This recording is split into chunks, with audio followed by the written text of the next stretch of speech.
Hello everyone, good morning, नमस्कार। कैसे हैं हमारे प्यारे प्यारे nurse and doctors. I hope आप सभी लोग बहुत अच्छे होंगे, स्वस्थ होंगे और मस्त, है ना। तो जैसा कि आप जानते हैं, प्रीवियस क्लास में हम लोग प्रीवियस ईयर का क्वेश्चन पेपर सॉल्व कर रहे थे, जो कि आपका 2013 का क्वेश्चन पेपर था, जिसमें पार्ट 1 में हम लोगों ने टोटल 25 क्वेश्चंस सॉल्व किए थे एंड आज उसके नेक्स्ट के क्वेश्चन सॉल्व करेंगे। तो चलिए स्टार्ट करते हैं। अगर आप चैनल पर नए हैं तो डेफिनेटली आप चैनल को सब्सक्राइब कर लीजिए, शेयर और लाइक कर दीजिए, जिससे कि आपको ज़्यादा से ज़्यादा प्रीवियस ईयर के क्वेश्चन पेपर सॉल्व करने का मौका मिल सके। यहाँ पर किसी भी कॉलेज के हो, यूनिवर्सिटीज़ के हों या फिर किसी भी स्टेट के हों, हर एक कॉलेज के, स्टेट के प्रीवियस ईयर के क्वेश्चन पेपर सॉल्व कराए जाते हैं। अगर आप अपनी प्रिपरेशन को चेक करना चाहते हैं तो आप डेफिनेटली इन सभी प्रीवियस ईयर के क्वेश्चन पेपर्स को सॉल्व करें। इससे पहले के हम लोग कई सारे क्वेश्चन पेपर सॉल्व किया है, लाइक 2019, 2021 एंड इसके अलावा हम लोग 2022 इन सभी प्रीवियस ईयर के क्वेश्चन पेपर सॉल्व किया है। अगर आपने उन क्वेश्चंस को नहीं सॉल्व किया है तो डेफिनेटली आप उन क्वेश्चंस को भी सॉल्व करें। आप अपना 100% इनपुट दें। किसी भी एग्ज़ाम को क्वालिफाई करने के लिए आप टोटल 100% तैयारी करें, तभी आपका अच्छे से सिलेक्शन होगा। चलिए स्टार्ट करते हैं।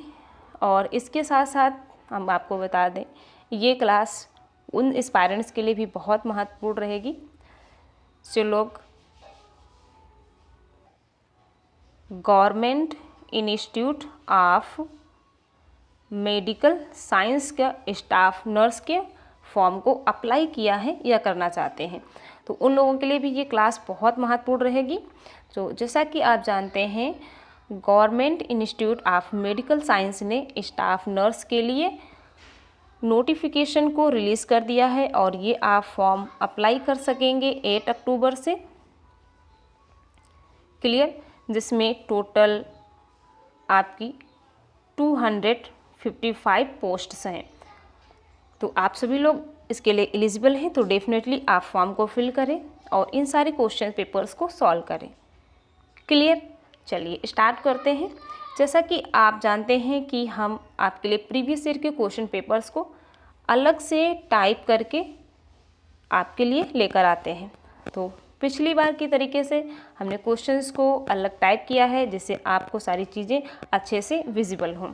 पीडीएफ हमने आपको दिखाया था प्रीवियस ईयर क्वेश्चन पेपर की, है ना, जिसमें हम लोग पिछली क्लास में 25 क्वेश्चन कर लिए थे। चलिए स्टार्ट करते हैं।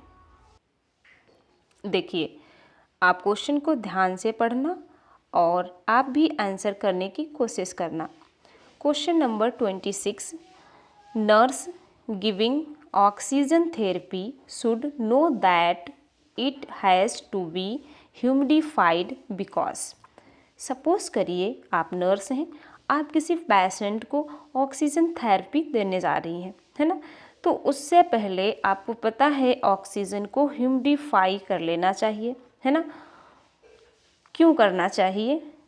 क्योंकि oxygen is a hot air and it में बर्न ट्रेकिया, या फिर oxygen is a dry gas and thickens the mucus, या फिर जो ऑक्सीजन है वो कैसी होती है, oxygen gets cleaned pathogens by humidification, oxygen is easily absorbed because humidification add hydrogen ion to it. तो ऑक्सीजन थेरेपी देने से पहले हम ऑक्सीजन को ह्यूमिडिफाई क्यों करते हैं? कि because oxygen is a dry gas and thickens the mucus.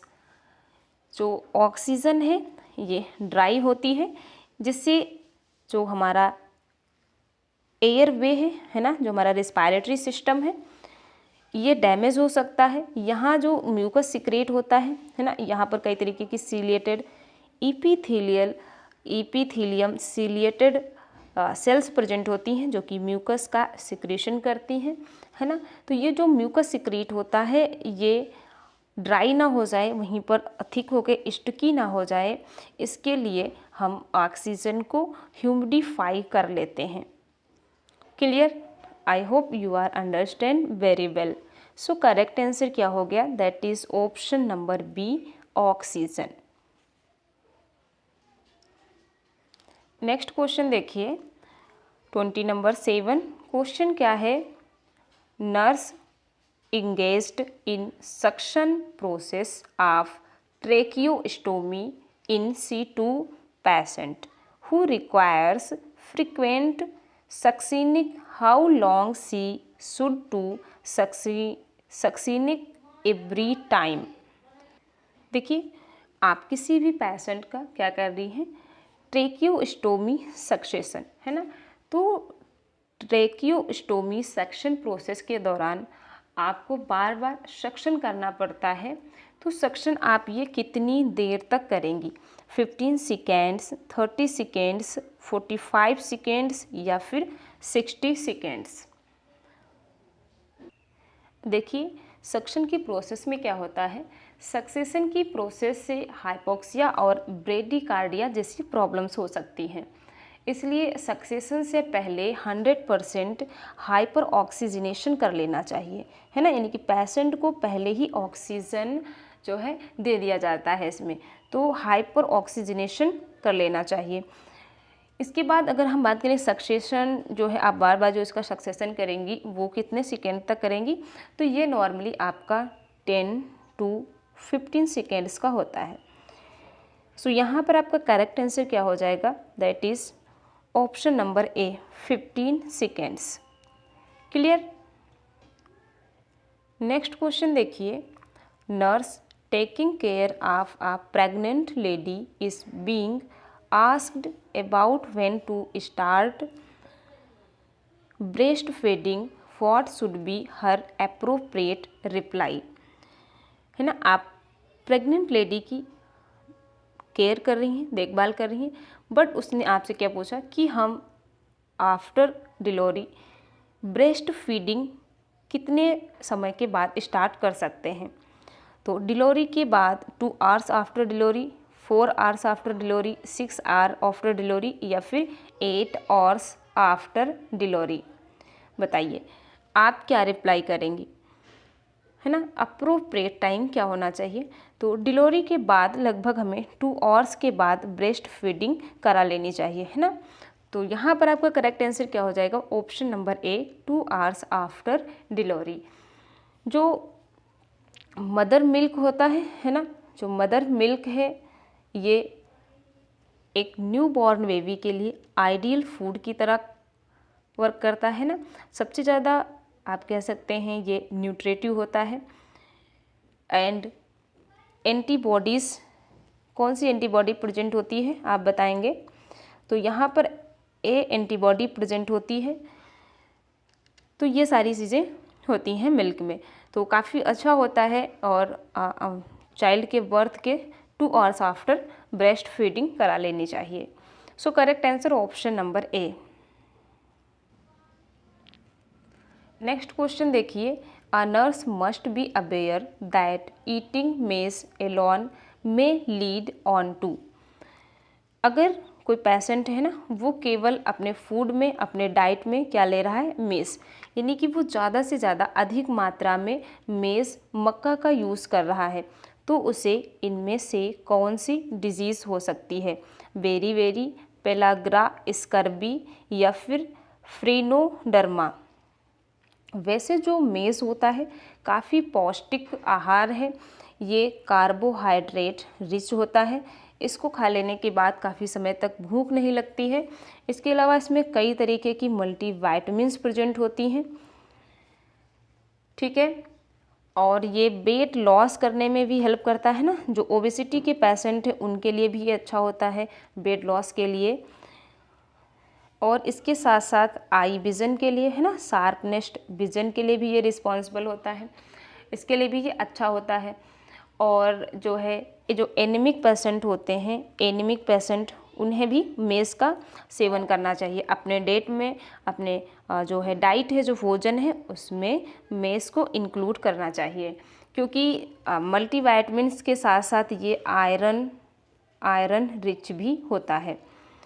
तो ये सारी चीज़ें हैं। लेकिन आप अगर अपने फूड में केवल और केवल मेस का ही यूज़ कर रहे हैं तो आप बताएंगे इनमें से कौन सी डिजीज़ हो सकती है।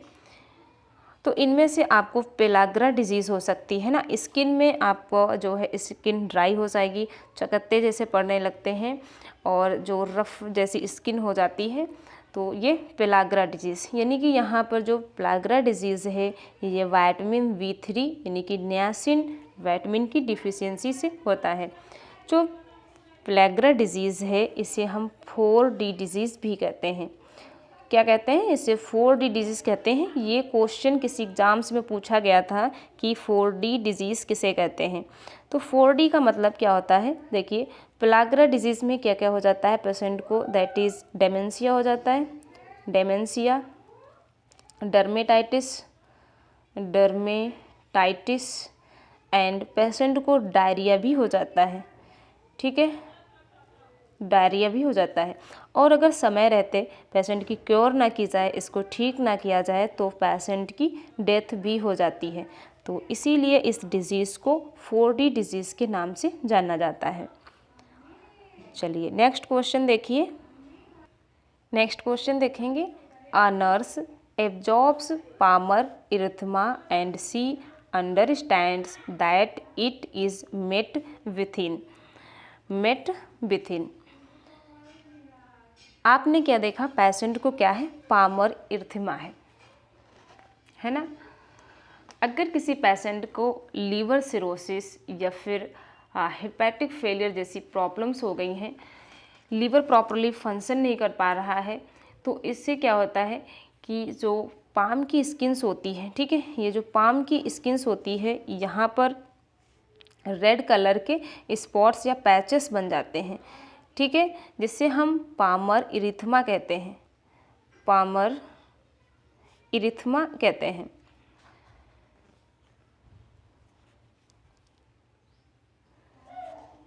सो यहाँ पर आपका करेक्ट आंसर क्या हो जाएगा, cardiac failure, renal failure, hepatic failure या फिर एड्रीनल फेलियर। तो अभी हमने आपको बताया लीवर सिरोसिस और हेपेटिक फेलियर के कारण ये जो है रेड स्पॉट अपीयर हो जाते हैं। इसके साथ साथ जो पामर इरिथमा है इसे और क्या कहते हैं, लीवर पामर के नाम से भी इसे जानते हैं, रेड पामर भी इसे कह देते हैं, रेड पामर कह देते हैं, या फिर इसी को हम लेंस, देखिए ये क्वेश्चन भी आपसे एग्ज़ाम में पूछा गया था, लेंस डिजीज़ किससे रिलेटेड है, तो इसे हम लेंस डिजीज़ भी कहते हैं।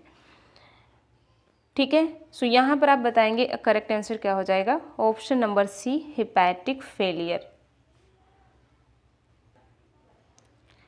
नेक्स्ट क्वेश्चन देखेंगे, when helping a stroke patient nurse should assist one weak side, on strong side, from behind या फिर फ्रॉम बैक। तो अगर आप स्ट्रोक पेशेंट की केयर कर रहे हैं तो उस समय आप पेशेंट की केयर या पेशेंट की किस साइड आप खड़ी होंगी, ऑन वीक साइड है ना, किस side, on weak side. So correct answer क्या हो जाएगा, option number A. Next question देखिए, to avoid pulling the urinary catheter nurse should tap the catheter on patients. Catheter insert करने के बाद है ना, कैथेटराइजेशन करने के बाद यूरिनरी कैथेटर की बात हो रही है, तो यूरिनरी कैथेटराइजेशन करने के बाद कैथेटर बाहर की तरफ खींच ना आए, है ना, अवॉइड पुलिंग, बाहर की तरफ खींच ना आए, इसके लिए आप कैथेटर को पेशेंट के किस बॉडी पार्ट्स पर उसे आप टैप करेंगी, upper thigh, lower thigh, hand, leg या फिर फुट। तो जनरली अगर हम फीमेल की बात करें तो फीमेल में हम यूरिन कैथेटर इंसर्ट करने के बाद जो उसका बैग है और जो उसका पाइप है उसको हम अपर थाई में, है ना, लेग के अपर थाई में उसे हम टैप कर देते हैं। और मेल में भी अपर थाई में या फिर अपर थाई में करते हैं, या फिर हम उसको एब्डोमेन में भी कर सकते हैं। ठीक है, एब्डोमेन में भी इसे हम टैप कर सकते हैं, क्योंकि जो है एब्डोमेन में अगर हम इसको टैप करते हैं तो इससे जो पेनिस है वो पुल डाउन ना हो जाए, इसे हम प्रिवेंट करने के लिए थोड़ा सा अपर थाई से भी ऊपर थोड़ा सा बढ़ाकर टैप करते हैं। क्लियर? सो यहाँ पर आपका करेक्ट आंसर देखिए क्या हो जाएगा, that is option number A, upper thigh. Clear? Now next question देखिए, 16-year-old primary gravid patient admitted with severe pregnancy induced hypertension is given intravenous magnesium sulfate. The nurse should obtain which one information of the following? देखिए, suppose करिए आप severe pregnancy induces hypertension के साथ आपके पास 16-year-old primary gravid से पीड़ित patient को आपने एडमिट किया है ना, और उसे आप क्या कर रहे हैं, मैग्नीशियम सल्फेट का इंजेक्शन दे रहे हैं इंट्रावेनस, है ना। तो आपको निम्नलिखित में से कौन सी इंफॉर्मेशन नोट करनी चाहिए, बताइए। तो आपको इनमें से कौन सी इन्फॉर्मेशन को नोट करना चाहिए, कौन सी इन्फॉर्मेशन आपको पता होनी चाहिए? Urinary output every 8 hours, deep tendon reflex every 4 hours, या फिर रेस्पिरेटरी रेट एवरी आवर, या फिर ब्लड प्रेशर एवरी 6 आवर। बताइए कि आप जो है बीपी हर एक 6 आवर्स में चेक करेंगे या फिर रेस्पिरेटरी रेट को चेक करेंगे। सो यहाँ पर आपका करेक्ट आंसर क्या हो जाएगा, that is option number C, respiratory rate every hour, है ना। उसके हर एक आवर में आप रेस्पिरेटरी रेट को चेक करेंगे। So correct answer option number C. चलिए नेक्स्ट देखते हैं, which one of the following nursing measures would be most appropriate in the care of the patient who has acute epistaxis? acute epistaxis, बताइए। यहाँ पर आपका correct answer क्या होगा, tilt the patient head back, place the patients head between his legs, या फिर pinch the nose and have the patient lane forward, या फिर place warm compresses on the patients nasal bridge. तो आपको यहाँ question में क्या बताना है, एक्यूट एपिस्टैक्सिस पेशेंट को है ना, वो सीवियर एपिस्टैक्सिस से पीड़ित है। रोगी की देखभाल के लिए निम्नलिखित में से कौन सा नर्सिंग ट्रीटमेंट सूटेबल रहेगा, बताइए। इनमें से कौन सा ट्रीटमेंट सूटेबल रहेगा? एपिस्टैक्सिस की बात करें तो इसे हम जनरली क्या कहते हैं, नक्सीर कह देते हैं, है ना, नक्सीर। ये क्या होता है, इस प्रॉब्लम में जो है पेशेंट की जो नोज़ इंटीरियर पोर्शन होता है, ठीक है, नोज़ का जो इंटीरियर पोर्शन होता है वहाँ पर कुछ किसेल्स बैचेस प्लेक्सस प्रेजेंट होते हैं, किसेल बैचेस प्लेक्सस प्रेजेंट होते हैं ये नोज़ के इंटीरियर पार्ट में, और यहाँ पर ये हाईली वेनस होता है ना, ये कैसा होता है, वेनस प्लेक्सस, यानी कि यहाँ पर ज़्यादा वेन्स प्रेजेंट होती हैं। तो कभी भी ज़्यादा कॉमन कोल्ड होने पर या फिर बहुत ज़्यादा इन्वायरमेंट में फ्रीजी इन्वायरमेंट होने के कारण ये इन्फेक्शन कई तरीके की कई रीजन्स हो सकते हैं जिनकी वजह से ये प्लेक्सस जो है डिस्ट्रॉय हो जाता है, ये प्लेक्सस फट जाता है और हमारी नाक से खून बाहर आने लगता है ना। तो अगर कोई ऐसा पेशेंट है जिससे एक्यूट एपिस्टैक्सिस हुआ है ना, जस्ट उसकी नाक से ब्लड बाहर की तरफ आने लगा है, तो आप उसको प्राइमरी ट्रीटमेंट में क्या देंगे, पेशेंट्स को किस पोजीशन में रखेंगे, सिर्फ आपको ये बताना यहाँ पर है। तो आप ध्यान से पढ़ेंगे सभी ऑप्शंस और आंसर करने की कोशिश करेंगे। अगर ईपीस्टैक्सिस फट जाए तो इसके क्या क्या कारण हो सकते हैं, जैसे अभी हमने आपको बताया कि इसके कई तरीके की रीजंस होते हैं इसको होने के, है ना, जैसे ट्रॉमा, सदमा लग जाना, इन्फेक्शंस, ट्यूमर्स, सिस्टमिक डिजीज़ हो जाएंगी, ठीक है, आइडियोपैथिक, ये सारी समस्याएं हो जाएंगी अगर जो है एपिस्टैटिक्स जो नाक से खून बाहर आने लगता है। तो इस कंडीशन में हम पेशेंट को किस पोजीशन में रखते हैं, that is pinch the nose the have, है ना, and have the patient lean forward. उसका सर आगे की तरफ झुका कर रखेंगे और जो उस जहाँ से उसका ब्लड निकल रहा है ना, जो नोज़ की टिप है उसको हम अच्छे से प्रेस करके रखेंगे, दबा कर रखेंगे।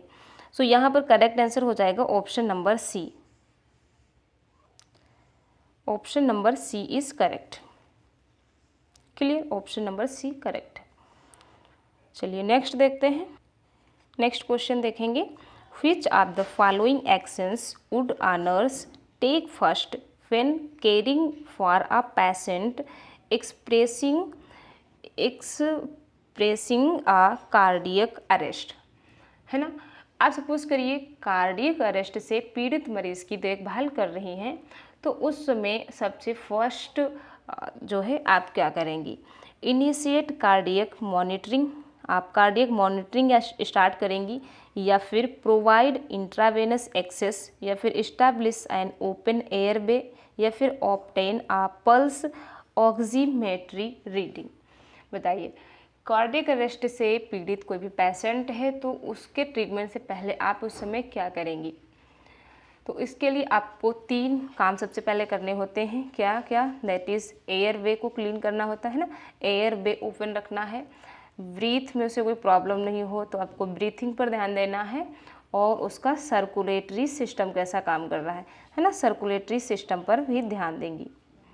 तो ये सारी चीज़ें करनी है। सो करेक्ट आंसर क्या होगा, that is option number C, है ना। जो उसका एयर वे है उसको आप अच्छे से ओपन रखेंगे, जिससे कि एयर या जिससे कि जो ऑक्सीजन है वो आसानी से फिल्टर हो पाए, ऑक्सीजन अच्छे से अंदर जा पाए।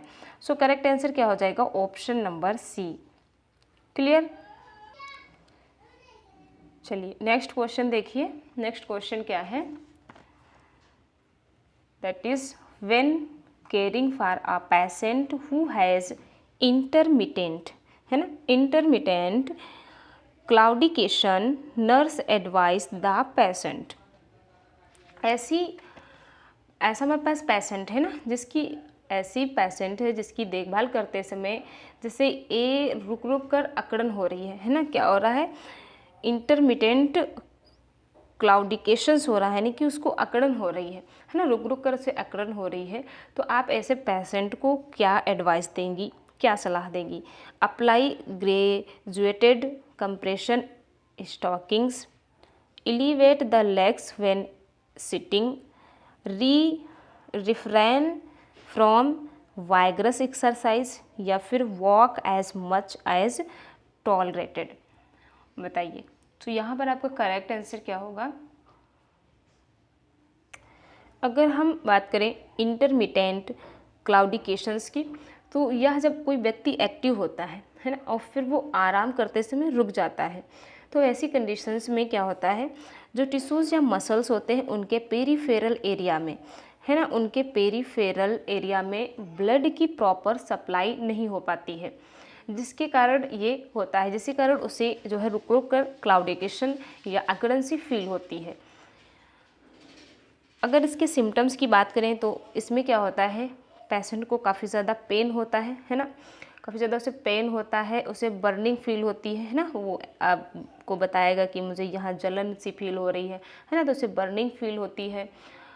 और जो है उसकी जो लोअर एक्सट्रीमिटीज़ हैं, ठीक है, जैसे हाइंड्स की बात कर लें, लेग्स की, हाइंड की, तो यहाँ पर उसको काफ़ी ज़्यादा बर्निंग फील होती है, प्रॉपर ब्लड की सप्लाई नहीं हो पाती है, और जो उसके पैर होते हैं वो काफ़ी ठंडे पड़ जाते हैं, यानी कि जो उसके फीट हैं वो कोल्ड हो जाते हैं।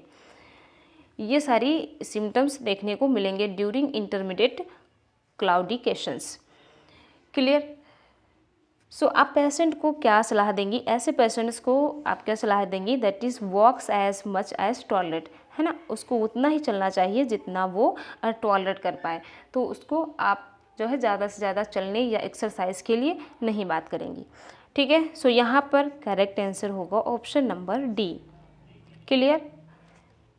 चलिए नेक्स्ट क्वेश्चन देखते हैं।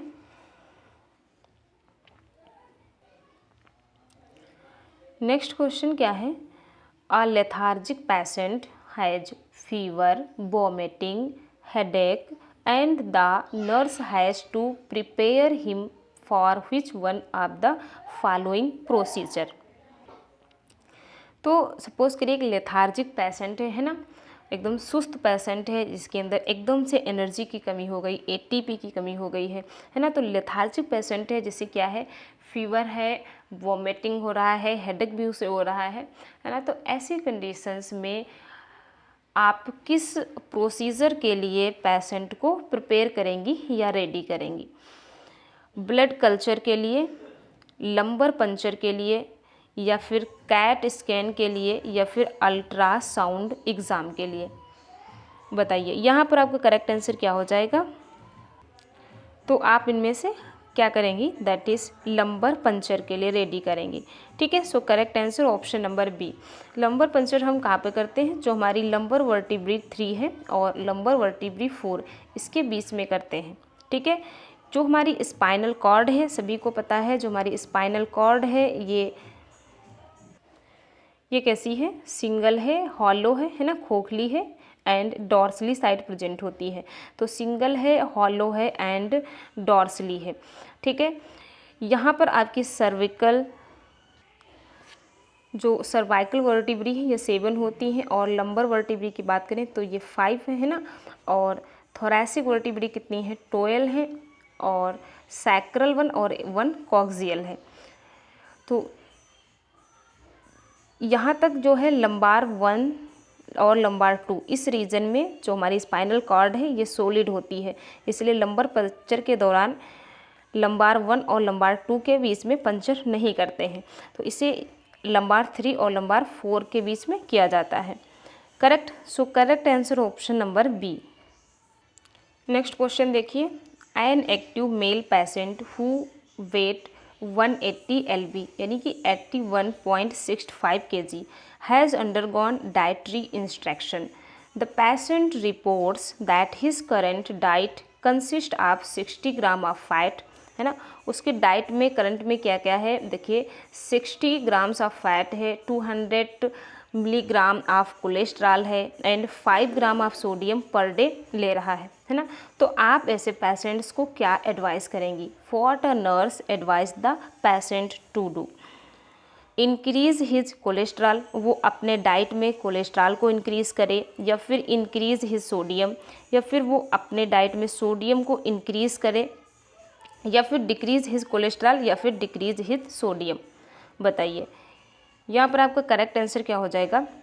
तो ऐसे पेशेंट्स को अपने डाइट में, अपने फूड में क्या करना चाहिए? सोडियम आयंस को डिक्रीज़ कर लेना चाहिए, है ना। सोडियम लेवल को डिक्रीज़ करना है, लगभग उसे पर डे जो है 2 या 3 है ना, 2 to 3 ग्राम्स सोडियम आयन को पर डे लेना चाहिए अपने डाइट में। इससे ज़्यादा लेने से उसको ये सारी प्रॉब्लम्स हो सकती हैं। सो correct answer option number D.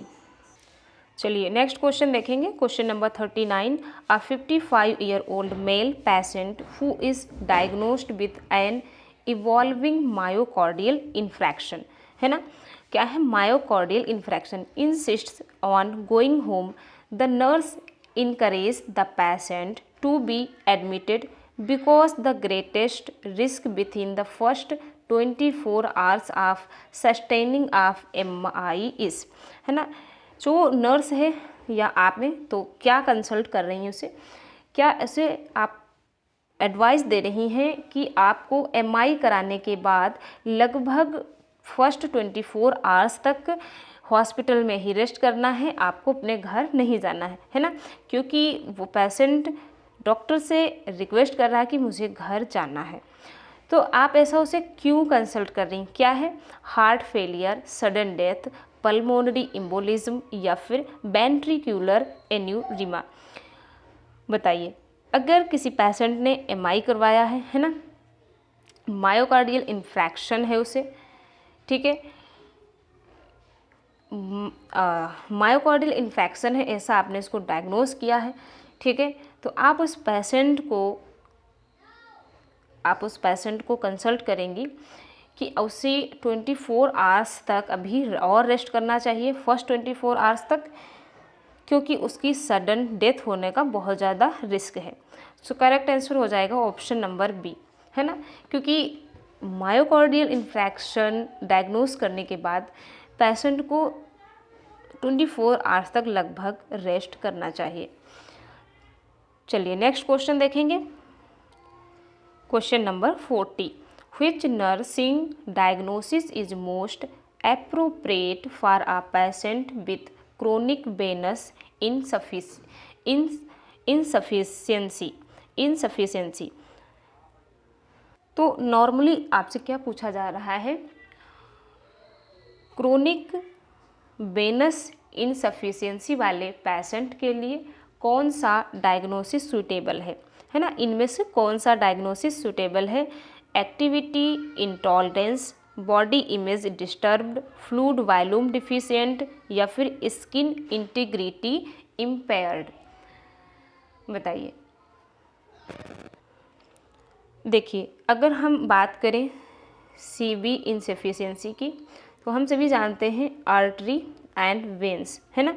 जो आर्टरी है इनमें ऑक्सीजनेटेड ब्लड फ्लो करता है, और जो हमारी वेन्स हैं इनमें डीऑक्सीजनेटेड ब्लड। जो हमारी आर्टरी होती हैं इनका डायमीटर ज़्यादा होता है कंपेयर टू वेन्स, है ना।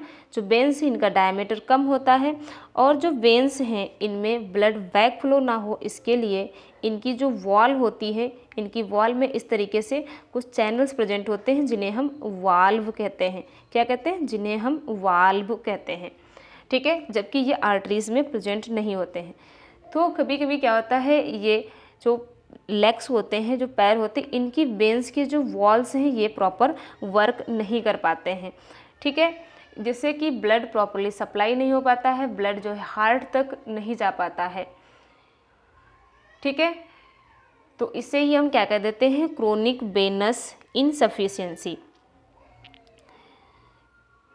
सो इसके लिए यहाँ पर आपका करेक्ट आंसर क्या हो जाएगा, इसके लिए आप क्या डायग्नोसिस देंगी, स्किन इंटीग्रिटी और इम्पायर्ड करेंगी। सो correct answer option number D.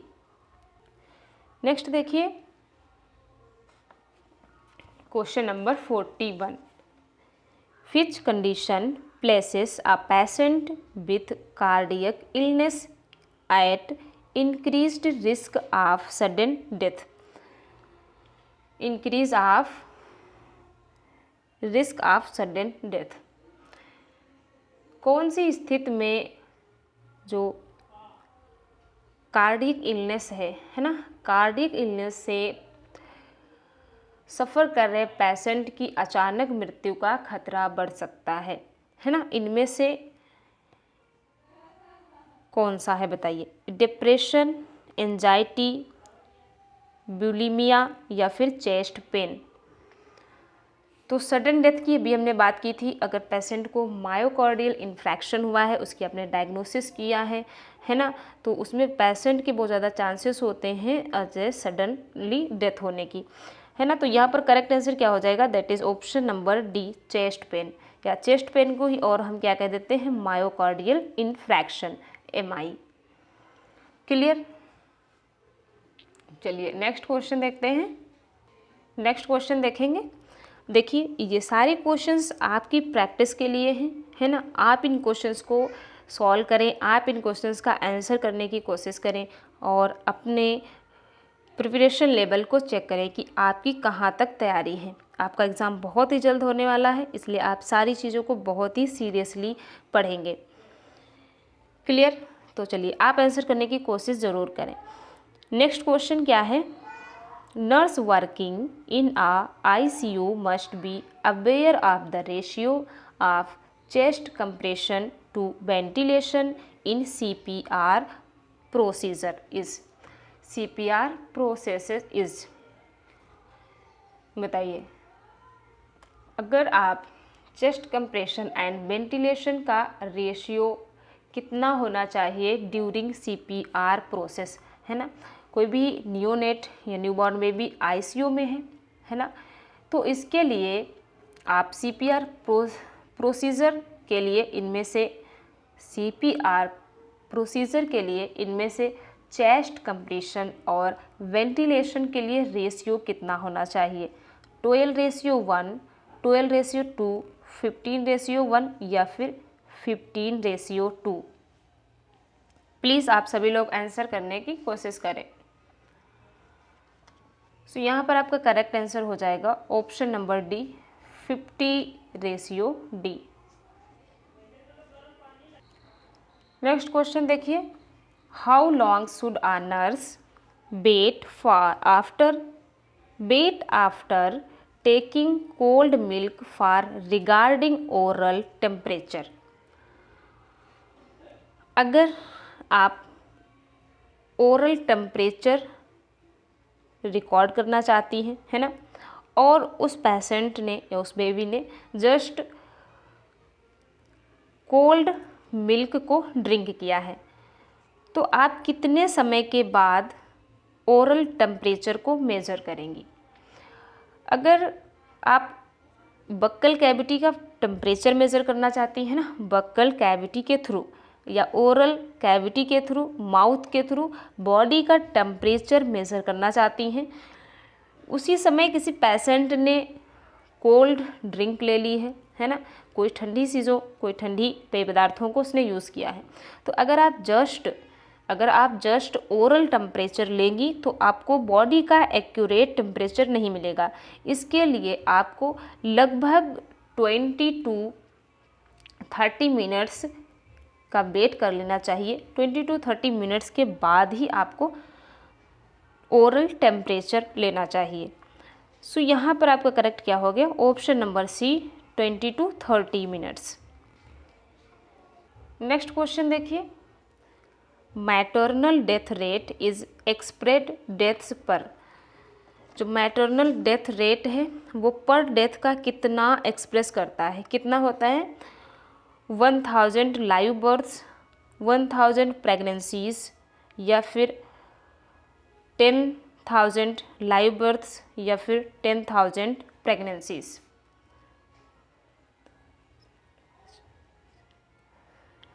बताइए यहाँ पर आपका करेक्ट आंसर क्या हो जाएगा, that is option number C, 10,000 live births. Correct answer option number C. चलिए नेक्स्ट देखेंगे question number 45, which type of solution cause water to shift from cell to plasma.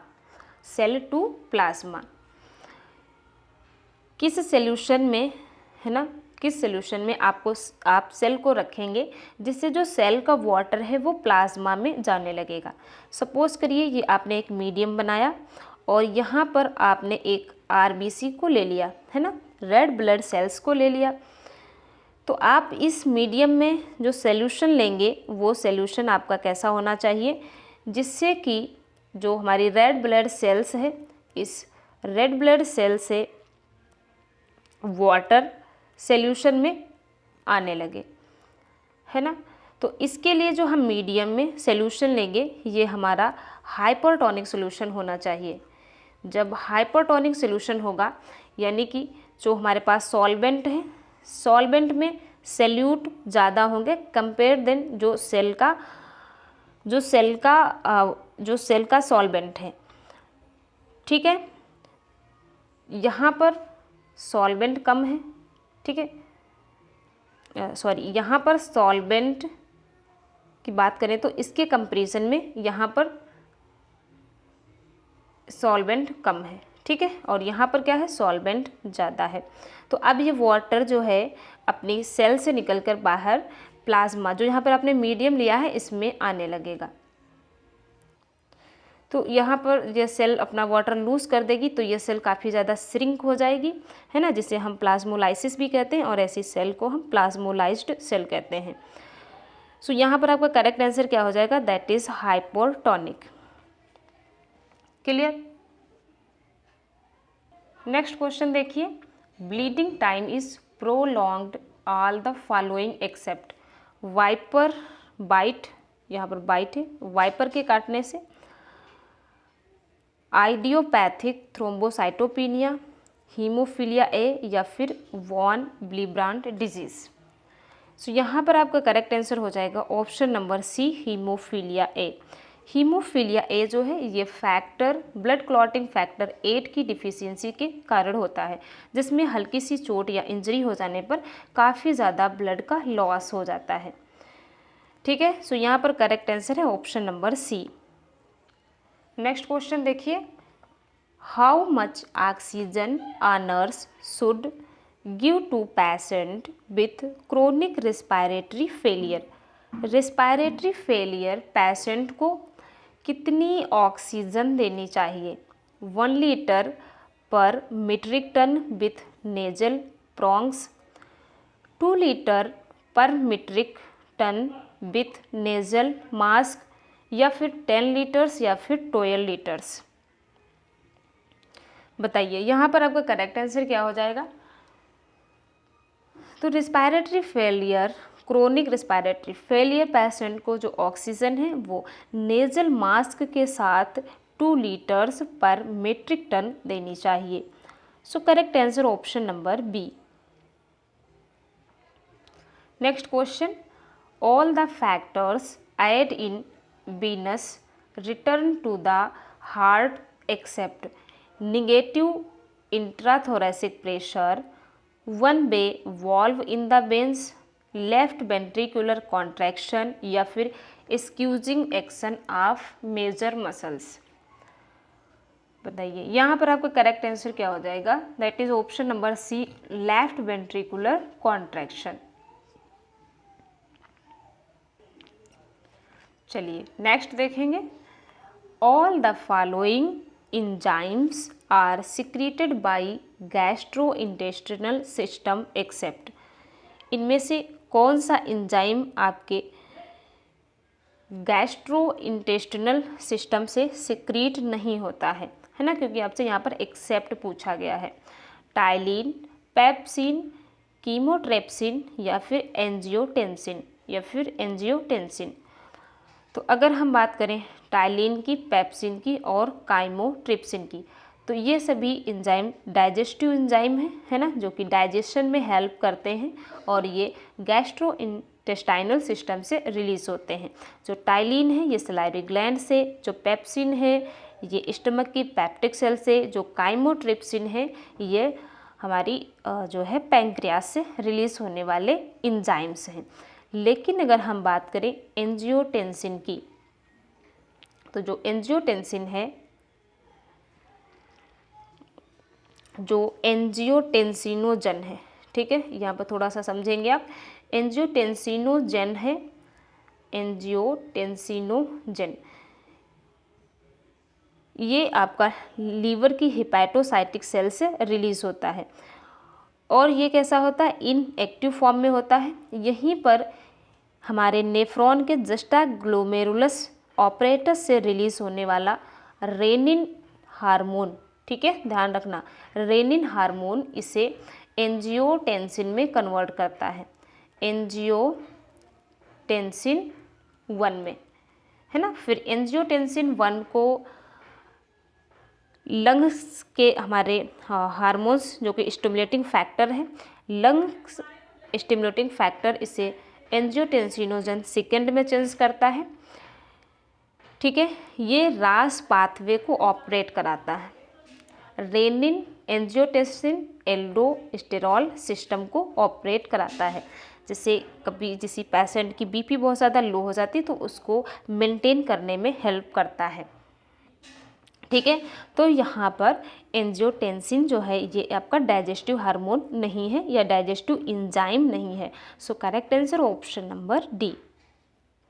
चलिए नेक्स्ट क्वेश्चन देखेंगे, while recording intake output nurse has to consider insensible water loss from human body and the normal is तो question यहाँ से आपसे क्या पूछ रहा है, निम्नलिखित में से किस सूचकांक को अच्छे पोषण का संकेत माना जाना चाहिए, है ना। किस पोषण को, 200 ml, 4000 ml, 8000 ml या फिर 1000 ml, बताइए।